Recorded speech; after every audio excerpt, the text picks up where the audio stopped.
सो hall probe सही है। अच्छा जी।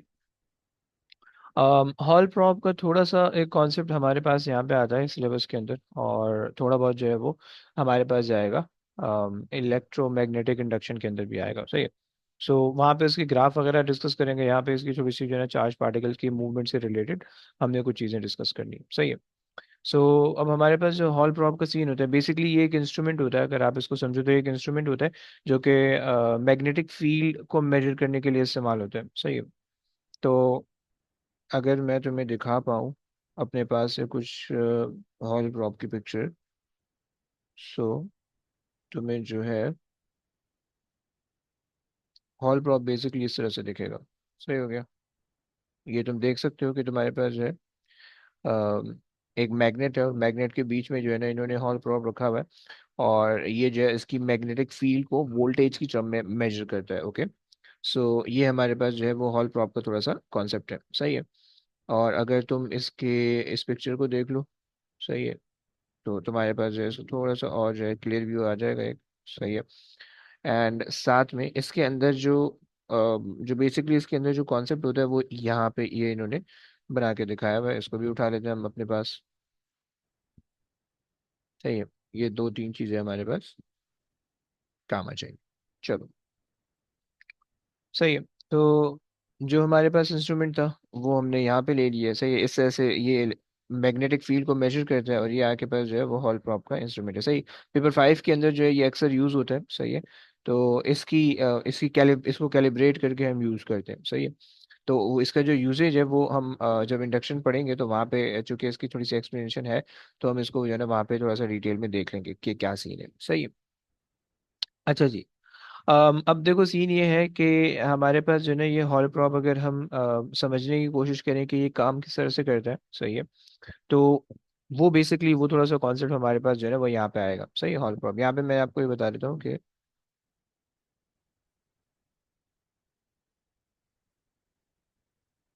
Device use to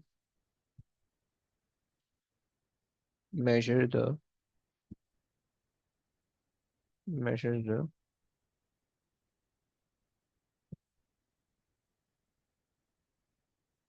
magnetic field and gives the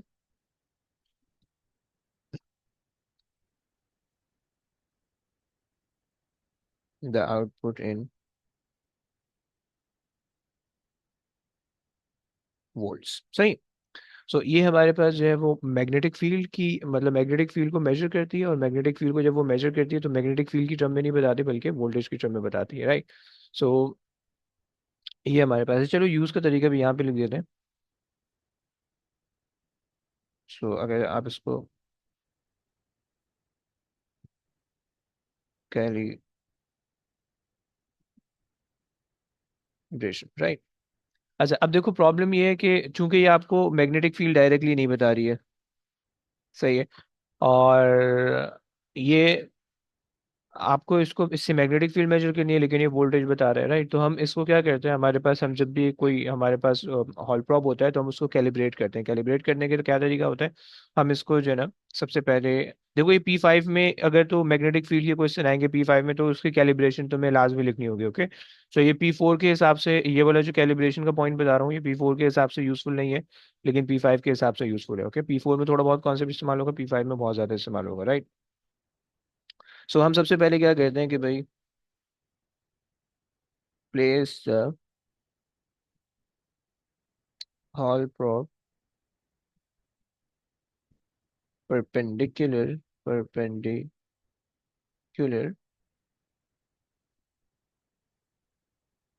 in the known magnetic field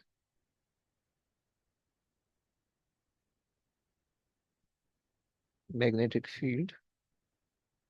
सही हो गया पहली चीज। यानी हमें एक ऐसी मैग्नेटिक फील्ड के अंदर रखना है कि जिसकी हमें मैग्नेटिक फील्ड की वैल्यू फ्लक्स, सॉरी, हमें मैग्नेटिक फील्ड की वैल्यू टेस्ला के अंदर पता होनी चाहिए, राइट? उसके अंदर हम पहले इसको रखेंगे, राइट? और मैग्नेटिक फील्ड एंड मेजर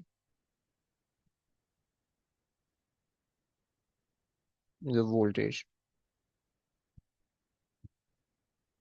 सही हो गया पहली चीज। फिर उसके बाद then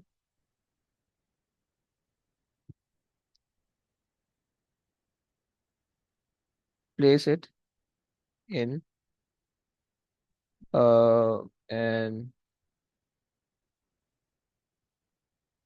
unknown magnetic field and record the voltage। सही हो गया। अच्छा जी, जब आपने वोल्टेज रिकॉर्ड कर लिया, अब बेसिकली वोल्टेज और मैग्नेटिक फील्ड का डायरेक्ट रिलेशन होता है, वो किस तरह से होगा वो भी बताता हूँ, सही है? तो वो डायरेक्ट रिलेशन को आपने यूज करना है, सही है?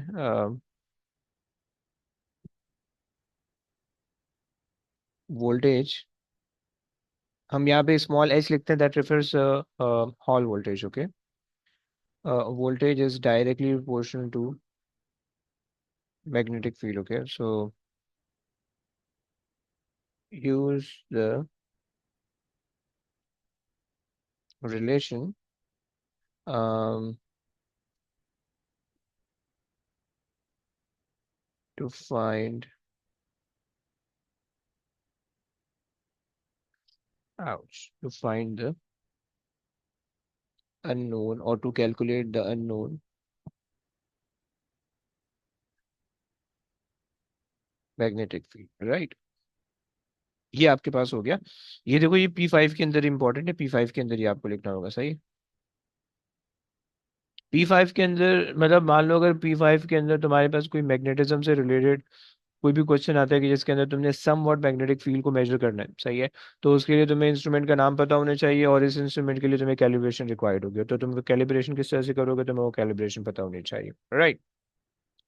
अच्छा जी, अब अगर हम इसको समझने की कोशिश करें कि भाई ये काम किस तरह से करता है, तो आ जाओ जरा उसको समझते हैं, सही है? सो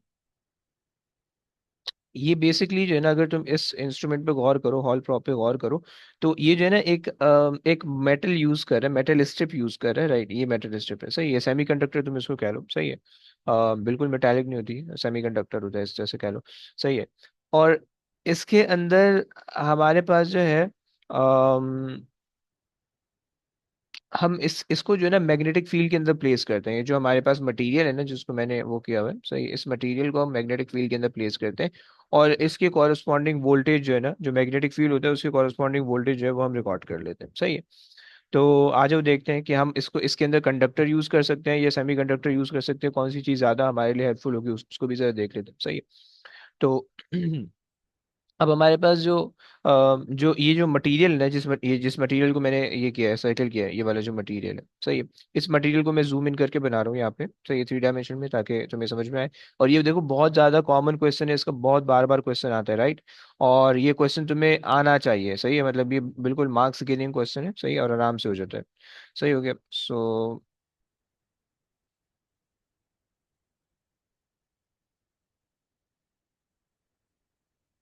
सही है।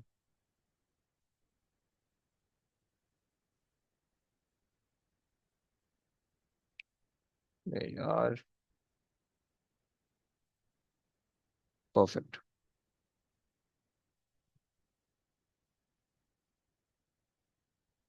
सही हो गया। और इस पर भी थोड़ा सा छोटा कर देते हैं, सही। और यहाँ पे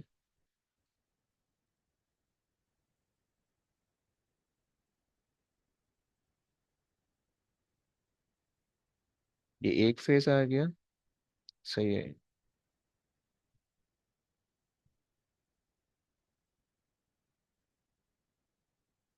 ये दूसरा आ गया, सही है। अब ये हमारे पास जो है ये एक एक मटेरियल बन गया है, सही है? अब इस मटेरियल को हमने क्या करना है, इस मटेरियल को मैग्नेटिक फील्ड के अंदर प्लेस करना है, सही है? और जब मैग्नेटिक फील्ड के अंदर प्लेस करेंगे तो ये जो है हमें कुछ शो करेगा, सही है, वो बेसिकली मैग्नेटिक फील्ड होगी, सही है। अच्छा जी, अब ये जो मटेरियल है इसके अंदर जो है ना बेसिकली हम समहाउ करंट पास करवाते हैं, सही है। और करंट जो है वो इसके एक एंड से एंटर होता है और दूसरे एंड से लीव करता है, सही है। और तो हम ये मान लेते हैं कि भाई करंट जो है वो लेट्स से यू एंटर हो रहा है, या करंट जो है वो इस डायरेक्शन में मूव हो रहा है, सही है। ये करंट के लिए मैंने ये सर्किट बना दिया भाई, मान लो, सही है।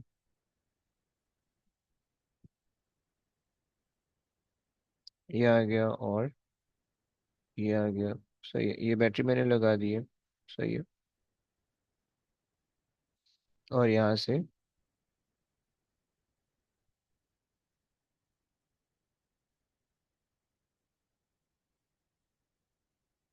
सही हो गया, परफेक्ट है। चलो, अब ये हमारे पास जो है वो करंट का बात है कि करंट जो है वो यूं फ्लो हो रहा है, मान लो तुम करंट यूं जा रहा है, सही है, और यहाँ से यूं निकल रहा है, सही है। अच्छा, क्योंकि हम मैग्नेटिक फील्ड में इसको रखने वाले हैं तो एक्सटर्नल मैग्नेटिक फील्ड भी हम अप्लाई कर देते हैं। और एक्सटर्नल मैग्नेटिक फील्ड में आपको कह रहा हूँ कि एक्सटर्नल मैग्नेटिक फील्ड इस डायरेक्शन में परपेंडिकुलर, सही है, लाइक दिस, सही है। ये हमारे पास जो है direction of external magnetic field है बी, सही, जिसको हम मेजर करने लगे। और अब जो है,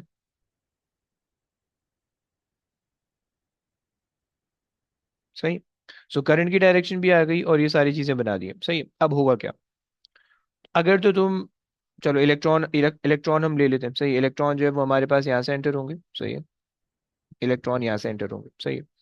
देखो ये जो हमने पिक्चर बनाई हुई है, ये पिक्चर ये इस तरह से इन्होंने शो की हुई है, इसको मैं बाद में एक्सप्लेन करता हूँ, पहले यहाँ पे समझ लेते हैं, सही है। सो इलेक्ट्रॉन हमारे पास यहाँ से एंटर हो रहा है, सही है। जैसे ही इलेक्ट्रॉन यहाँ से अंदर एंटर होगा तो ऑब्वियस सी बात है अंदर मैग्नेटिक फील्ड है, उसकी रिफ्लेक्शन कहीं ना कहीं होगी, सही है।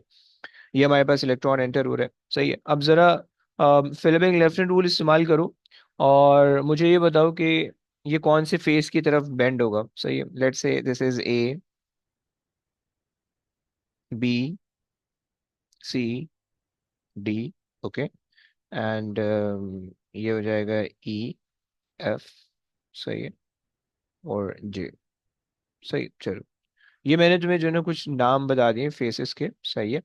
तो अब मुझे ये बताओ कि जब इलेक्ट्रॉन एंटर होगा तो मैग्नेटिक फील्ड की डायरेक्शन तुम्हें दी हुई है, करंट की डायरेक्शन भी तुम्हें दी हुई है, तो इलेक्ट्रॉन पे फोर्स कहाँ पे लगेगी, जरा फिल्मिंग लेफ्ट हैंड रूल इस्तेमाल करो, मुझे बताओ कितना कहाँ पे आ रहा है, किसी का कुछ आ रहा है, यस एनीबॉडी।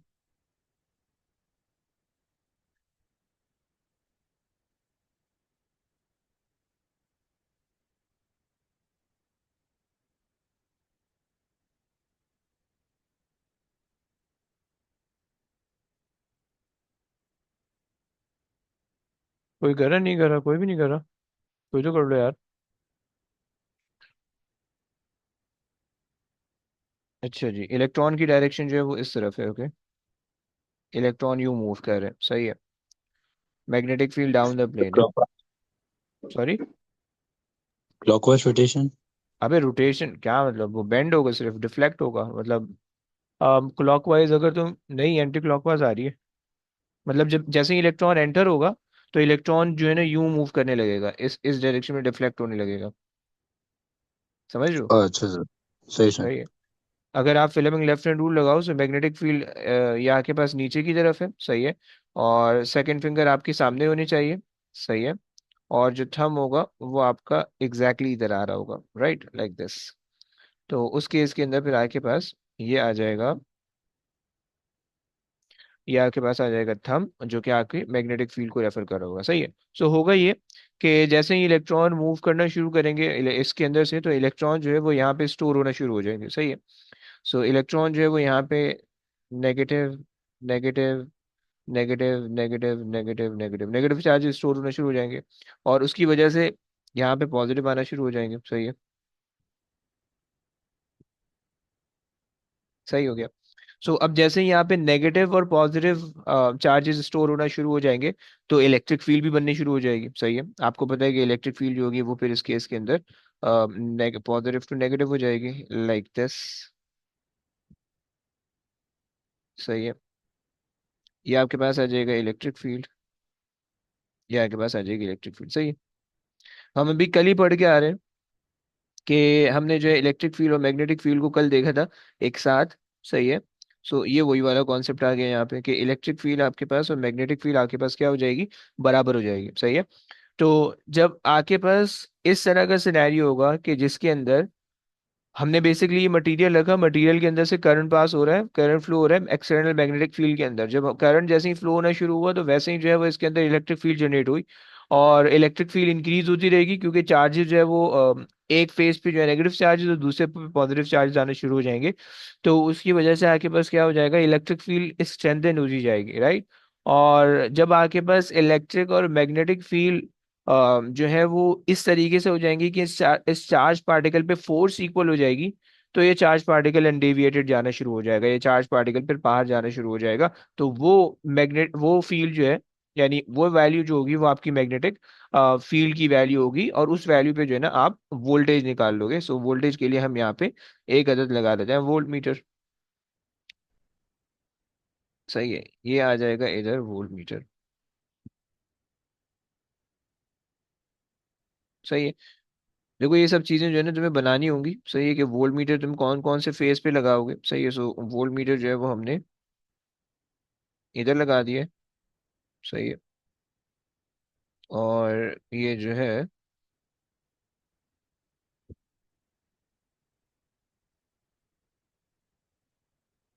सही, ये हमारे पास आ गया वोल्ट मीटर जो कि हमने यहाँ कनेक्ट कर दिया। सही है, थोड़ा सा बाहर जा रहा है बट खैर सही हो गया। सो हमने अब ये जो वोल्टेज, जो वोल्ट मीटर आपको वोल्टेज बता रहा होगा, ये वोल्टेज बेसिकली हम इसको कहेंगे hall voltage. Okay. Hall voltage. Okay. और अब आपसे पूछा जाएगा भाई हॉल वोल्टेज किन दो फेसेस के बीच में मेजर करोगे आप, तो आपने ये बताना होगा कि भाई हॉल वोल्टेज जो है वो उन दो फेसेस के बीच में आएगा कि जहाँ पे कि जिन दो फेसेस के बिटवीन इलेक्ट्रिक फील्ड जनरेट हो रही है, राइट। और जब आपके पास इलेक्ट्रिक फील्ड और मैग्नेटिक फील्ड परपेंडिकुलर होंगी और इलेक्ट्रिक फोर्स और मैग्नेटिक फोर्स एंटी पैरेलल और इक्वल होंगी, तो आपके पास चार्ज पार्टिकल स्ट्रेट जाने लगेगा और वो वाला वोल्टेज जो है वो हॉल वोल्टेज होगा, राइट। सो यहाँ पे हम लिख लेते हैं थोड़ी सी इसकी एक्सप्लेनेशन।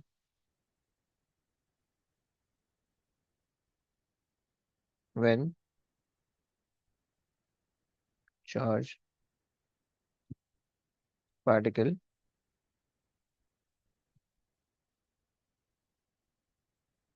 Flow through it. सही है।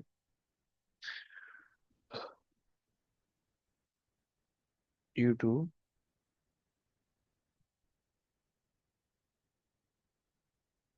Magnetic field it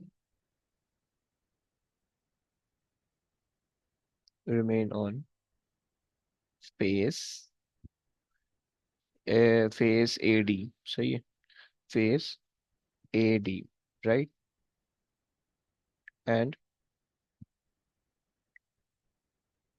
corresponding positive charge stores on the face B E F E, B C F E। Okay. देखो ये पेपर के रिस्पेक्ट से ये मैं नहीं लिखवा रहा हूँ, सिर्फ एक्सप्लेनेशन तुम्हें याद रखने के लिए यहाँ पे हो गया रहा। सही है। और उसकी वजह से जो है बी सी एफ ई सही, ये बात हो गई। सही है। So electric field create created between these two face।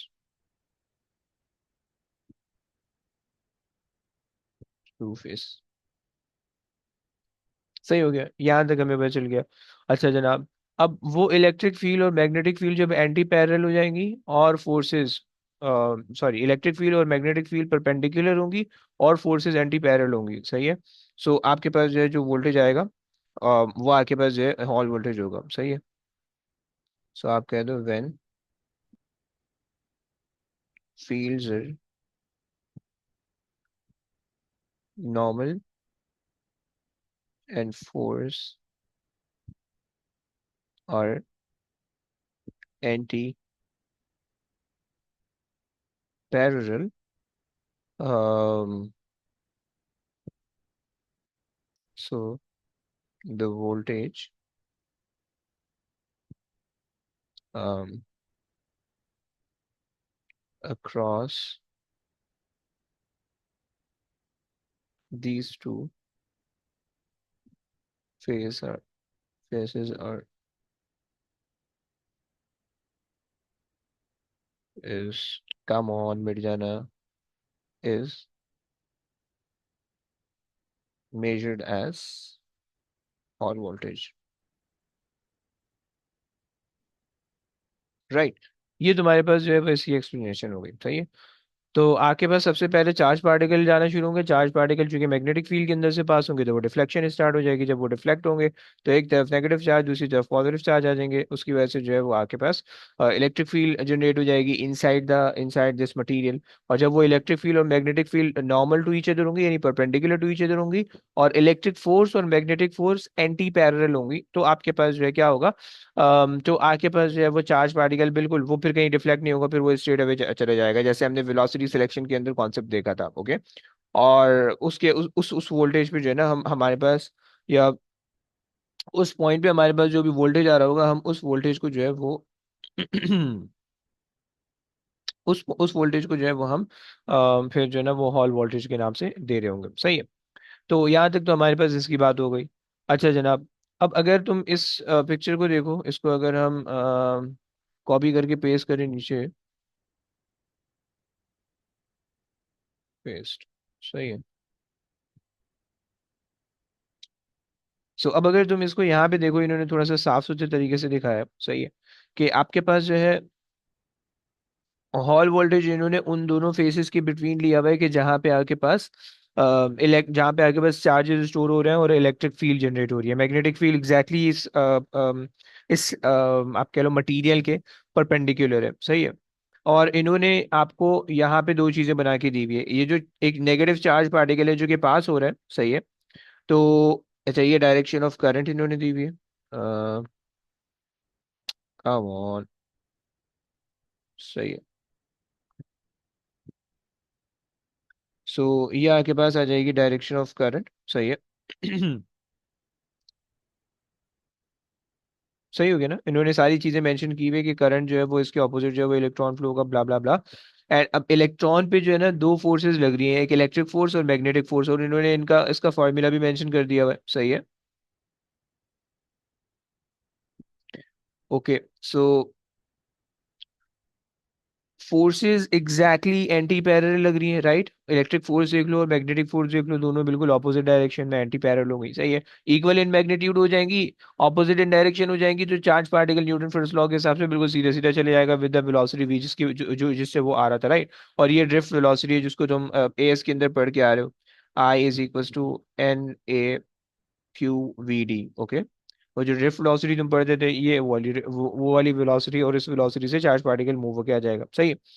अच्छा जनाब, अब इसकी जो इक्वेशन बनेगी, वो इक्वेशन किस तरह से बनेगी उस इक्वेशन को भी देख लो, सही है। ऑल दो इक्वेशन की डेरिवेशन सिलेबस में नहीं है तो हम भी नहीं करते हैं, सही है, कोई फायदा नहीं है। इसकी जो इक्वेशन बस आपके पास बनेगी उसका रट्टा लगा लो। इसकी इक्वेशन बेसिकली पेपर में भी गिवन होती है, सही है, और डेरिवेशन वो आपसे नहीं पूछेगा, लेकिन अगर आपने ड्राइव करनी है तो आप इलेक्ट्रिक फोर्स और मैग्नेटिक फोर्स को इक्वेट करके आप सॉल्व कर सकते हो, सही है। तो ये कहानी है। अगर अगर तुम इलेक्ट्रिक फोर्स को इक्वेट करो कि भाई तुम्हारे पास ये इलेक्ट्रिक फोर्स आ गई, और तुम्हारे पास जो है वो ये मैग्नेटिक फोर्स आ गई, सही है। इलेक्ट्रिक फोर्स तुम्हारे पास बराबर है वोल्टेज ओवर डिस्टेंस, राइट। और जो मैग्नेटिक फोर्स तुम्हारे पास बराबर होगी, वो तुम्हारे पास बराबर होगी, अच्छा जी, इलेक्ट्रिक फोर्स, बल्कि नहीं, इलेक्ट्रिक फोर्स है ना हमारे पास। सो इलेक्ट्रिक फोर्स अगर हम लें, नीचे आ जाए भाई। इलेक्ट्रिक फोर्स अगर हम ले तो इलेक्ट्रिक फील्ड टाइम्स चार्ज के बराबर होगी। इलेक्ट्रिक फोर्स हमारे पास बराबर होगी B/Q/V के, सही है। Q से Q तुम कैंसिल कर दो, इलेक्ट्रिक फील्ड तुम्हारे पास बराबर हो जाएगी वोल्टेज ओवर डिस्टेंस के। और मैग्नेटिक फील्ड तुम्हारे पास आ जाएगी B। और तुम्हें पता है कि तुम्हारे पास जो I है ये ड्रिफ्ट वेलोसिटी है, और ड्रिफ्ट वेलोसिटी की जगह तुमने रख दिया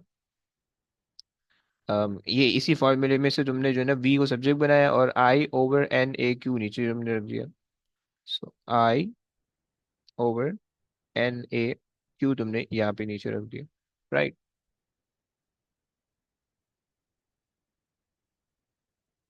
अच्छा जी, सही। इसको बस एक एक छोटा सा सिंप्लीफिकेशन का स्टेप है और फिर उसके बाद तुम पहुंच जाओगे अपनी इक्वेशन पे। अच्छा, ये जो इलेक्ट्रिक फील्ड के नीचे जो डिस्टेंस है, वो डिस्टेंस जो है वो ये वाला डिस्टेंस है, सही है। ये वाला डिस्टेंस है। ये जो डिस्टेंस है ना, ये इलेक्ट्रिक फील्ड और इसके बीच का डिस्टेंस है, सही है। तो ये हमारे पास डी है, सही है। और अगर हम एरिया की बात करें, ए की बात करें, ए, तो ये जो हमारे पास ए है, ये बेसिकली हमारे पास वो एरिया है कि जिससे करंट पास हो रहा है, राइट। और वो एरिया ये वाला एरिया होगा, ये वाला एरिया, सही है। यानी इस एरिया के अंदर ये वाली लेंथ वही वाली जो डी है, और इसकी हाइट, राइट। ये हमारे पास दो चीजें हैं, सही है। So let's call this height as a T, क्योंकि तुम्हें दिख रहा है कि ये जो है ना इसकी थिकनेस है, और ये जो तुम इसकी लेंथ ले रहे हो, ये हमने जो है ना वो यहाँ से यहाँ तक ये डी ली हुई है, सही है। ये डी आ रही है, सही है। सो तुम ए को रिप्लेस कर सकते हो, सही है। तो हमारे पास ए रिप्लेस हो जाएगा, V over D is equals to E I over N. A की जगह तुम रिप्लेस करके लिख सकते हो डी टाइम्स टी, राइट। और बाकी चीजें जो है वो तुम्हारे पास सेम ही रहेंगी, क्यू आ जाएगा, सही है। सो डी से डी कैंसिल हो जाएगा, सो तुम्हारे पास जो ये बचेगा वोल्टेज, जिसको तुम कहोगे Hall voltage, is equals to, ये ई नहीं है बी था, ये इसको थोड़ा करेक्ट कर लेना। So magnetic field, B represent कर रहा है मैग्नेटिक फील्ड को, ये करंट जो है जो फ्लो कर रहा है, और एन टी क्यू, ओके। ये तुम्हारे पास है, ये तुम्हारे पास इसकी इक्वेशन आ गई, ओके। ये हमारे ये जो है ना वो हॉल वोल्टेज की इक्वेशन है, ये तुम्हें पेपर में गिवन भी होगी, सही है। इससे रिलेटेड चीजें वो तुमसे पूछ सकते हैं, सही है। अच्छा, तुम सबसे पहले देख सकते हो कि भाई हॉल वोल्टेज और मैग्नेटिक फील्ड डायरेक्टली प्रोपोर्शनल है, और यही चीज हमने ऊपर बात की थी, सही है। हमने यहाँ पे यही चीज, इसी चीज की बात की थी कि भाई हॉल वोल्टेज जो है वो मैग्नेटिक फील्ड के डायरेक्टली प्रोपोर्शनल है, तो हम जो है वो आराम से काम सारा कर लेंगे, सही है। अच्छा जी, उसके बाद जो है हमने ये कहा कि भाई हमारे पास एन जो है वो चार्ज कैरियर होते हैं, तुम्हें ये पता होना चाहिए, एस के अंदर तुमने पढ़ा होगा, सही है। Number density of charge carrier हमारे पास होता है, number density of charge carrier, सही हो गया। ये आगे बात, क्यू जो है वो मैग्नीट्यूड ऑफ द चार्ज है, सही।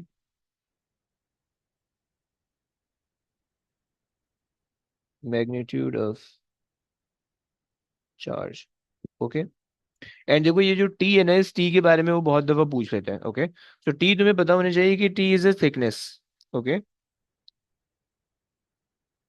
सो ये थिकनेस ऑफ, तुम कह लो कि जो भी तुम्हारे पास मटेरियल है, क्लियर हो गया। और आई और बी जो है वो तुम्हारे पास आई जो है वो करंट है, और बी जो है वो मैग्नेटिक फील्ड है, राइट। ये तुम्हारे पास चीजें हो गई, सही है, तुम्हें पता होनी चाहिए। अच्छा, अब इसके अंदर जो है वो हमारे पास, अच्छा थिकनेस जो है वो तुम्हारे पास ये वाली चीज आ रही है, ये वाली जो थिकनेस है ये थिकनेस है, सही है। ये जो तुम्हारे पास मैंने टी मेंशन किया भाई, ये टी, ये थिकनेस है, सही है। सही है। अच्छा, तो अब तुम देख रहे हो कि हॉल वोल्टेज जो है वो इनवर्सली प्रोपोर्शनल है थिकनेस से, और इनवर्सली प्रोपोर्शनल है एन से, सही है। यानी जितनी ज्यादा थिक होगी उतना कम हॉल वोल्टेज रिकॉर्ड होगा, राइट। सो योर स्लाइस और your material should be very thin, okay. Inverse relation आ रहा है, एंड एन वो तुम्हारे पास वो भी इनवर्स रिलेशन आ रहा है, सही है। सो यहाँ पे जो हमारे पास V H is inversely proportional to N, and V H is inversely proportional to T, right. अगर तुम इससे कंक्लूजन चाहो, तो देखो एन जो है वो number density of charge carrier है, right.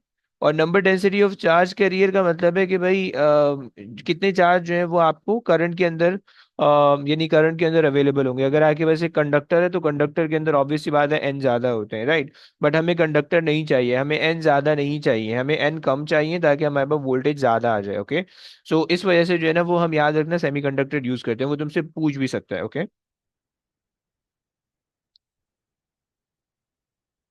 So Hall voltage is inversely proportional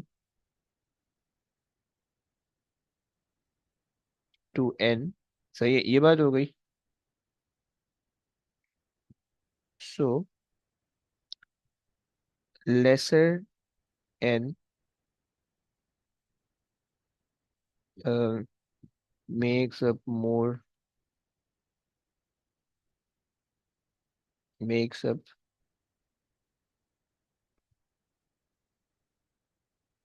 more sensitive Hall probe. Okay, सही हो गया, ये बात हो गई। अब अगर तुम्हें चॉइस दी जाए कि दो कंडक्टर्स हैं और एक का एन ज्यादा है, एक का एन कम है, then you have to select the material with the lesser n. और अगर तुम्हें कंडक्टर और सेमीकंडक्टर के बीच में चॉइस दी जाए, then you have to choose the semiconductor over the conductor. Okay, so semi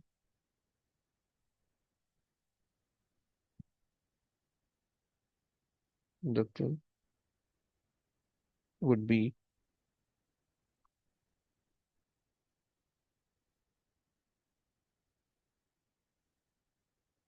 better for this device। सही हो गया, ये आपके पास हो गया। सही है, और जो आपके पास थिकनेस है वो भी जो है वो उसकी थिकनेस कम होनी चाहिए, right. The thickness of the slice of material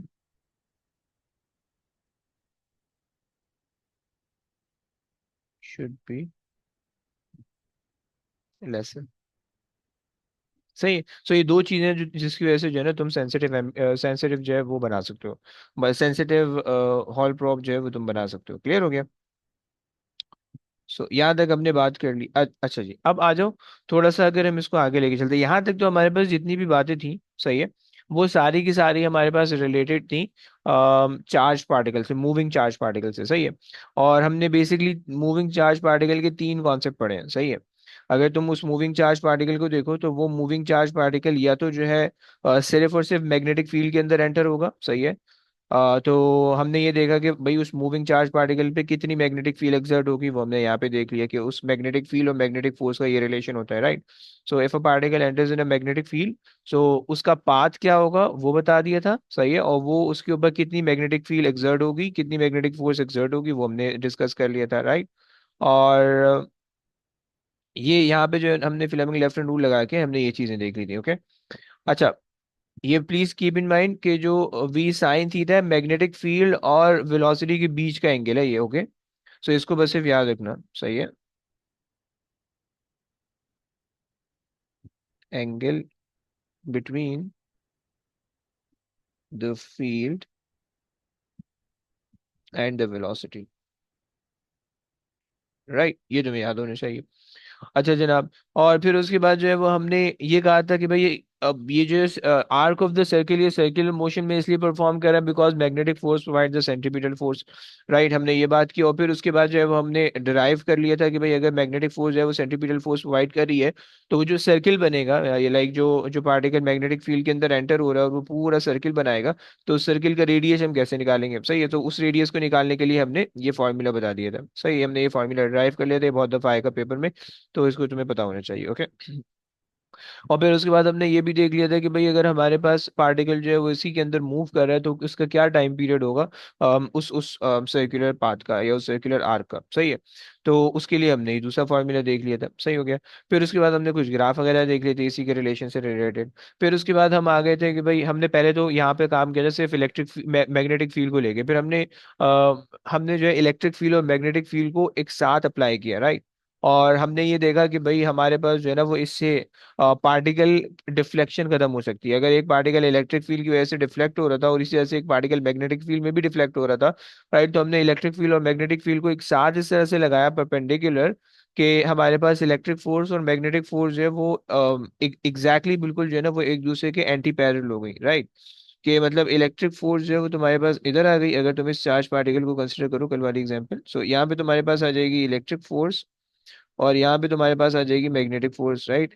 and they both are equal in magnitude but opposite in direction, तो उस वजह से जो है तुम्हारे पास जो नेट फोर्स होगी इस मूविंग चार्ज पे वो जीरो हो जाएगी। और जब मूविंग पार्टिकल पे नेट फोर्स जीरो हो जाएगी तो वो पार्टिकल जो है वो अनडेविएटेड जाएगा, राइट। और फिर उसके लिए जो है वो हमने थोड़ी बहुत सॉल्यूशन भी कर ली थी, हमने इलेक्ट्रिक फोर्स मैग्नेटिक फोर्स को इक्वल रखा और हमने सॉल्व किया और हमारे पास जो है ये वेलोसिटी आ गई। सही है। सो जो पार्टिकल जो है वो इस वेलोसिटी से मूव कर रहा होगा वो पार्टिकल जो है वो हमेशा अनडेविएटेड जाएगा। सही। और ये मैंने तुम्हें बताया था, ये बेसिकली 3 मार्क का, ये जो 5 मार्क का क्वेश्चन आता है पूरा, तुमने ना पूरी ये सारी डायग्राम बना के सब एक्सप्लेनेशन लिखनी होती है। सही है? तकरीबन 5 मार्क के क्वेश्चन बार बार आते हैं। सही है। सो तुम्हें उसी हिसाब से इसको लिखना होगा। क्लियर हो गया?